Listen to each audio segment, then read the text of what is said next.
Et what is LPO, c'est Agnès et bienvenue dans cette nouvelle vidéo dans laquelle on va voir comment énumérer les sous-domaines dans un test d'intrusion.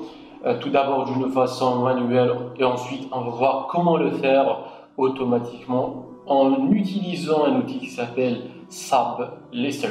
Donc ici j'ai essayé de faire cette vidéo depuis une distribution Linux qui s'appelle Mint, je pense que vous connaissez. Et cette distribution, c'est une distribution basée sur Ubuntu, mais beaucoup plus légère que Ubuntu, moins gourmande en termes de ressources RAM et CPU. Et je la trouve assez élégante en termes d'interface, des outils de base. J'ai aussi installé quelques packages de pentesting dessus. Et ça a bien fonctionné avant de crasher, juste avant que je commence le recording de la vidéo, parce que je ne sais pas exactement ce qui s'est passé, mais les packages de l'interface graphique ont été supprimés ou remplacés, je ne sais pas quoi, et je vais devoir troubleshooter le problème, réinstaller les packages ou les paquets de l'interface graphique pour pouvoir relancer la machine avec le GUI. Donc ici dans cette vidéo, on va commencer tout d'abord par la définition d'un sous-domaine. Ensuite, on va voir comment énumérer les sous-domaines. Donc un domaine plutôt, c'est tout simplement hackinggeek.com. Ça, c'est un domaine. Google.com, c'est un nom de domaine aussi. Google.fr, etc. Donc ça, c'est un domaine ou le domaine principal. Donc par exemple, ici, j'ai https /hackinggeek.com. Ça, c'est le nom de domaine de mon site. Et si on veut parler d'un sous-domaine, c'est tout simplement un sous-domaine, comme son nom l'indique. Ici, cours.hackinggeek.com, c'est un sous-domaine de hackinggeek.com. Donc tout ce qui précède hackinggeek.com va être un sous-domaine. Donc ce qu'on va faire, c'est tout simplement énumérer les sous-domaines d'un domaine principal. Et l'importance de trouver les sous-domaines, c'est tout simplement parce que souvent les développeurs mettent en place ou entreprennent des projets et pour cela ils vont mettre en place un sous-domaine. Ils vont essayer des trucs, installer des applications, installer des packages, et c'est un terrain d'essai principalement. Et après, ils vont délaisser ce sous-domaine et les chasseurs de failles ou les pirates vont trouver ce sous-domaine et l'exploiter et potentiellement ils vont avoir accès au serveur. Donc ça, c'est par exemple, c'est un sous-domaine qui contient la plateforme dans laquelle je propose mes cours. Donc ça, c'est la fonction de ce sous-domaine. Mais je peux principalement mettre n'importe quel domaine qui contient n'importe quel projet que je veux. Et là, on va voir tout d'abord comment l'énumérer. Donc pour énumérer, on va utiliser VirusTotal. Donc c'est un site qui est principalement scan pour les fichiers malveillants. Mais on va utiliser aujourd'hui l'option Search. Et là, on va entrer le nom de domaine qu'on veut scanner. Donc, bien sûr, VirusTotal va tout d'abord scanner pour les fichiers malveillants. Voilà, pas de fichiers malveillants. Il va vous donner quelques informations concernant les antivirus et tout. Mais là, on va cliquer sur Details pour avoir les informations concernant ce site. Ensuite, Relations pour avoir les sous-domaines ou subdomains en anglais de hackinggeek.com. Comme vous voyez, on a le nom de domaine principal hackinggeek.com, l'adresse IP. Vous avez le sous-domaine cours.hackinggeek.com. Vous avez aussi dojo.hackinggeek.com. Donc vous pouvez l'ouvrir, Open a new tab. Ça ne va pas l'ouvrir, mais on va tout simplement copier le lien et le mettre ici. Donc on va essayer d'ouvrir dojo.hackinggeek.com. On peut faire https Et on a oublié le D. Voilà. On va essayer de l'ouvrir. Vous avez aussi school@hackinggeek.com, webdisk HackingGeek, webmail, mail et cPanel. Donc tout ça, c'est Virus Total qui l'a trouvé. Et ensuite, vous avez des informations concernant les certificats SSL et des informations concernant les bases de données Whois. Donc ça, c'est les subdomains que Virus Total a trouvé. Donc par exemple ici, vous avez dojohackinggeek.com, ça c'est mon ancienne plateforme de cours, comme vous voyez. Donc c'est intéressant de chercher ici, par exemple, si vous faites un test d'intrusion sur une application web ou sur un nom de domaine, vous allez chercher ces sous-domaines, vérifier si l'application est mise à jour. Par exemple ici, j'utilise WordPress.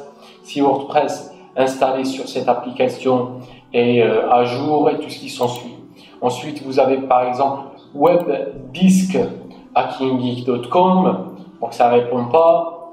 Vous avez school.hackinggeek.com, même chose, ça ne répond pas. cpanel.hackinggeek.com, ça ne répond pas. On peut prendre mail.hackinggeek.com vu qu'il figure dans cette liste. Voilà, mail.hackinggeek.com. Et voilà. Donc ça, c'est l'interface de ma boîte email, je pense. Vous avez aussi, et il a pu détecter cours.hackinggeek.com aussi. Donc ça, c'est important. Et souvent, on voit dans les articles ou les write-ups de Bug Bounty, on voit que les chasseurs de failles trouvent pas mal de sous-domaines vulnérables. Notamment, je pense, on voit ça sur Yahoo souvent. Yahoo, il a beaucoup de sous-domaines négligés, oubliés ou ignorés, et les chasseurs de failles aiment trouver ce genre de sous-domaines et les exploiter. Donc ça, c'est hyper important pour un pentester de savoir comment trouver ou énumérer les sous-domaines. Maintenant, pour automatiser la tâche, parce que ça peut prendre beaucoup de temps, on va installer un outil qui s'appelle SAP-Lister. Donc, avec sous Kali Linux, vous allez faire apt install SAP-List T3R. Voilà, je l'ai déjà installé, pas la peine. Je vais juste faire SAP-Lister-H et voici le menu d'utilisation de SAP-Lister. Donc, vous pouvez l'utiliser simplement en faisant -d, ensuite vous allez entrer le domaine ou le nom de domaine que vous voulez énumérer et l'outil va lancer la recherche. Il va utiliser Baidu, Yahoo, les moteurs de recherche. Il va utiliser DNS Dumpster, c'est un outil. Il va utiliser aussi Virus Total, mais Virus Total il bloque ces requêtes automatiques. Il va utiliser aussi ThreadCrowd, SSL Certificates, Passive DNS et voir tout et vous afficher toutes les informations qu'il trouve. Donc vous allez attendre quelques instants. Vous pouvez aussi faire du brute forcing sur le nom de domaine avec l'option -b et lui donner un dictionnaire ou un fichier de nom de sous-domaine pour l'utiliser afin de brute forcer le nom de domaine. Donc il y a un brute force ou un dictionnaire qui s'appelle SAP-Brute. Donc si on fait copier Open Terminal et on cherche le nom, si on fait locate paste SAP-Brute, voilà les fichiers de SAP-Brute. Si on se déplace vers user share, going to word list DNS, voilà ls. Donc vous avez des listes de dictionnaires que vous pouvez utiliser. ls, vous avez attacks, DNS, fingerprint. Si on fait database pardon, database update, il y a un update database, on peut mettre à jour rapidement la base de données pour pouvoir localiser un dictionnaire pour l'utiliser dans l'attaque. Donc comme vous voyez ici, Lester a trouvé le nom de domaine Hacking Geek, www.hackinggeek.com, cours hackinggeek.com, il a trouvé Dojo, hackinggeek.com, Dojo, cPanel, aussi cPanel, il a trouvé aussi Dojo Email. Donc c'est principalement les mêmes informations qu'on a trouvées sur Virus Total. Donc si vous voulez aussi essayer le brute forcing, voilà, donc ça c'est un dictionnaire par exemple. Si on fait copie et on fait cat ce fichier, voici les sous-domaines que vous pouvez utiliser ou le fichier que vous pouvez utiliser pour brute forcer le nom de domaine. Donc vous pouvez utiliser SSL0, HPOV, JSX, ça va prendre un peu de temps, mais c'est une tâche automatique, donc vous pouvez la mettre de côté. Donc on peut faire sublester-d, ensuite -b, et on va lui donner le chemin du fichier ou du dictionnaire qu'il va utiliser. Je vais aussi ajouter le -v pour verbose mode, le mode verbeux.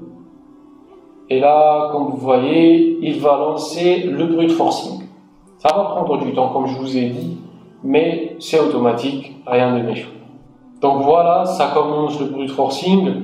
Vous pouvez aussi chercher d'autres dictionnaires sur le web. Vous allez trouver des listes énormes que vous pouvez utiliser pour le brute forcing, télécharger et les utiliser avec sublester. Donc ça, c'était l'énumération des sous-domaines dans un test d'intrusion. Et sublester nous a rendu le travail très simple et très facile. Il suffit juste de lancer l'outil avec les bonnes options et you are good to go. Donc voilà pour cette vidéo, j'espère que vous avez compris le concept. Les pouces bleus, si vous avez des questions, vous pouvez les mettre dans la section de commentaires. Et on se retrouve dans la prochaine vidéo. Peace.